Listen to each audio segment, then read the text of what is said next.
Hi everyone, George Davis from Probuilt Homes here. Have an important home maintenance tip for you, and it's actually something that we just recently became aware of. It's related to your garage door openers and the light bulbs that you may put into them. LED light bulbs emit RF waves. These waves affect your clickers that open and close your garage door.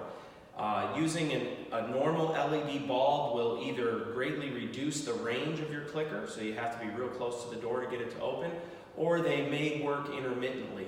What's the cure for that? You either need to continue to use the old A bulbs, the old standard light bulbs, or if you're going to use LED bulbs, you have to use one that's specifically designed for a garage door opener. Genie actually makes an RF shielded light bulb that will not negatively affect your garage door opener.